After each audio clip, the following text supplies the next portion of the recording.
आज कांग्रेस ने अपना घोषणा पत्र जारी किया। लोकसभा चुनाव को लेकर तैयारियां चल रही हैं और ऐसे में हर राजनीतिक पार्टी अपने अपने वादे जनता के सामने पेश कर रही है। कांग्रेस के इस घोषणा पत्र को लेकर लोग क्या सोचते हैं, हम लोगों से जानते हैं। आज राहुल गांधी ने कांग्रेस ने अपना घोषणा पत्र जारी किया है, उसे आपने देखा होगा, सुना होगा, उसे लेकर आपकी क्या राय है? घोषणा पत्र में कांग्रेस पार्टी ने ये बोला है कि वो 5 न्याय जो देने वाली है, उसमें नारी न्याय है, जो महालक्ष्मी योजना है, जिसमें जो गरीब वर्ग की महिला है उनको 1 लाख रुपया सालाना दिया जाएगा। युवा न्याय है जो कि युवा रोशनी की तरह के नाम से दिया गया है, उसमें 5,000 करोड़ स्टार्टअप फंड यूथ को दिया जाएगा। उसके बाद उन्होंने अधिकार मैत्री एक नारी न्याय में है, उसमें हर विलेज में जो वुमन है उसको लीगल राइट दिए जाएंगे। इन सबको कैसे दिखता है? ये सब जो है अभी जिस तरह से 5-10 साल पहले नरेंद्र मोदी जी सरकार में आए थे तो अच्छे दिन का वादा करके आए थे, 15 लाख का वादा करके आए थे, 2 करोड़ रोजगार का वादा करके आए थे, उसमें से कोई भी जुमला उनका पूरा नहीं हुआ है। और जब अमित शाह जी को पूछा गया था एक इंटरव्यू में, तो उन्होंने कहा कि ये तो जुमला है, चुनावी जुमला है, किसी को 15 लाख मिलते नहीं हैं। तो हम उसके बारे में कांग्रेस पार्टी ने एक नई योजना लाई है। 10 साल के बाद हमारे को भी जो हमारे वादे पूरे नहीं हुए तो शायद अभी आम जनता को कांग्रेस को एक बार मौका देना पड़ेगा कि भाई कांग्रेस अपने वादों पे खरे उतरती है। बिकॉज हर एक 5 साल 10 साल में सरकार चेंज होनी चाहिए, वरना ये तानाशाही जो चल रही है इस देश में वो ख़त्म नहीं होगी, ये आगे और बढ़ेगी। आप क्या कहेंगे, क्योंकि कई ऐसे नेता हैं जिन पर भ्रष्टाचार के आरोप लगे थे लेकिन अब वो बीजेपी का हिस्सा हैं और उन पर कार्रवाई नहीं हुई, उसे लेकर भी मैनिफेस्टो में कहा गया है कि ऐसे इसकी भी जांच की जाएगी।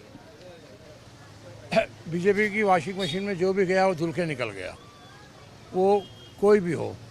25 में से 23 पे से केस निकल चुके हैं, खाली 2 ही बचे हुए हैं, उनको लटका के रखा हुआ है। बाकी रहा ये बीजेपी की जो जुमलेबाजी है, जीडीपी, आम आदमी को जीडीपी को क्या समझता है, उसको क्या लेना देना है, उसको रोटी रोजी से है। महंगाई देखो तो कितनी हो गई। कांग्रेस पे थोड़ा भरोसा किया जा सकता है क्योंकि इन्होंने कर्नाटक में अपना वादा पूरा किया, हिमाचल में पूरा किया है। अब आगे देखते हैं, अगर पब्लिक की समझ में आवे कि ये जो सरकार आने वाली, अगर ये इलेक्शन बीजेपी जीत गई, इसके बाद इलेक्शन होगा नहीं, आप डेमोक्रेसी को भूल जाना, सब खत्म हो जाना। क्यों?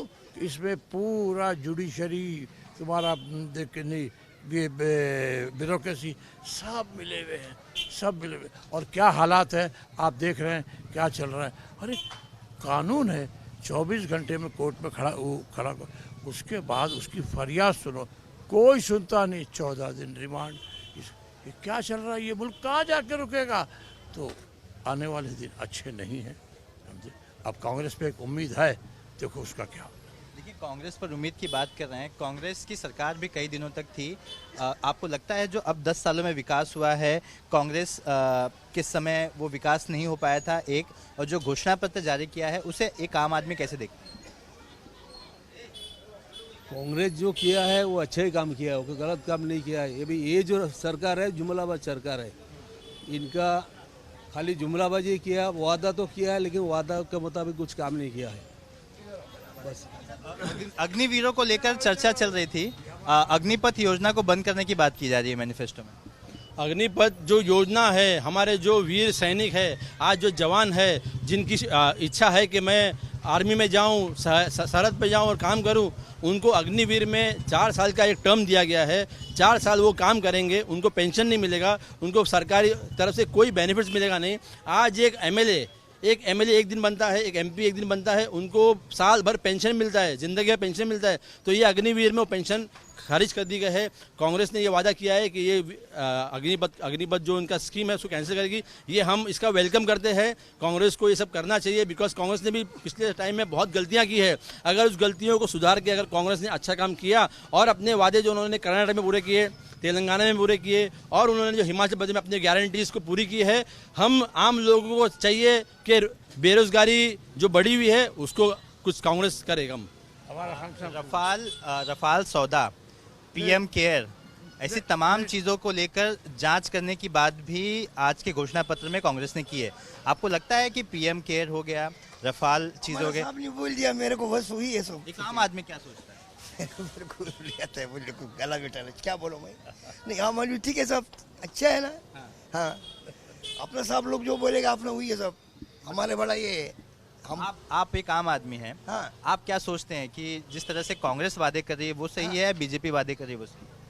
इतना तो मेरे को सब आइडिया नहीं है। नहीं और कांग्रेस का वादा अच्छा नहीं है। जो भी अच्छा है लेकिन मेरे को तो मतलब चलता है सब। तुम्हारा काम चल रहा है ना यार।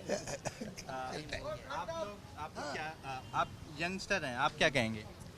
कांग्रेस ही आना चाहिए और कुछ नहीं। अच्छा, क्यों आना चाहिए? क्योंकि बहुत तकलीफ हो गई है जब से ये बीजेपी आई है। हर चीज़ में खाली हिंदू मुस्लिम करके हो रहा है, पूरे देश में ये चल रहा है। घोषणा पत्र सुना होगा आपने, उस घोषणा पत्र में कहा कि रफाल से लेके जितनी पीएम केयर योजनाएं हैं सबकी जांच करेगी कांग्रेस अगर सरकार में आती है। नहीं, ये तो मैंने नहीं सुना आज, मैं आज नहीं देखा न्यूज़। आप क्या आप घोषणा पत्र को लेकर सहमत हैं कांग्रेस की?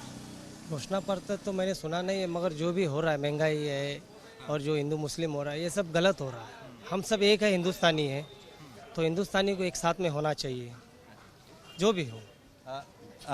आप क्या मानते हैं? आप कांग्रेस का घोषणा पत्र आपने सुना होगा, कई सारे उसमें वादे किए गए हैं। सबसे बड़ा मुद्दा जो उठा था वो पीएम केयर फंड को लेकर हुआ था, रफाल सौदे को लेकर हुआ था। इस पर जांच करने की बात कांग्रेस से अपने घोषणा पत्र में की। देखिए सर, अभी जो 10 साल से इनको राज करने हम नहीं दिया, इन्होंने क्या दिया था? महंगाई कम करेंगे, बेरोजगारों को काम देंगे। इन्होंने कुछ नहीं किया।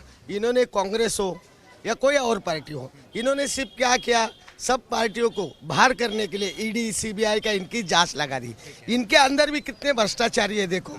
ये नारायण राणे हुए, अशोक चौहान हुए, बाद में ये देवेंद्र फडणवीस ने पत्र में कहा गया है कि जिन पर भ्रष्टाचार के आरोप थे जो बीजेपी में चले गए उन पर कार्रवाई नहीं हुई, इसकी भी जांच करें। हाँ लेकिन उसकी कार्रवाई हुई नहीं ना सर। कार्रवाई क्या होनी चाहिए ना हमारे। हाँ कांग्रेस कार्रवाई करेगी, ये लोग आएंगे ना तो सत्ता के लालच में इन लोगों ने क्या किया, सबको अंदर करने चाहिए जिनके ऊपर कोई भ्रष्टाचार के आरोप थे। देवेंद्र फडणवीस ने स्टेज से कहा था कि हम अगर सरकार में आते हैं तो अजीत पवार को चक्की पीसिंग। अभी अजीत पवार ही उनके साथ है। क्या इनकी दोगली राजनीति है बताइए आप?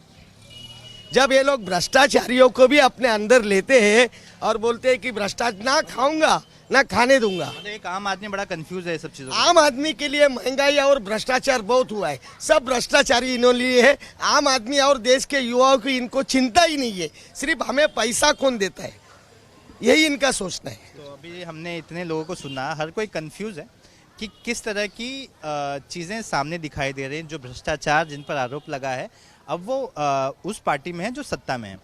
तो हर किसी का, जितने लोगों से बात की उनका ये कहना था कि जनता ने एक मौका उन्हें दिया, दूसरा मौका इनको देगी अगर इसी तरह की चीज़ें चलती रही। कैमरामैन जावेद के साथ सूरज ओझा, एबीपी न्यूज़, मुंबई।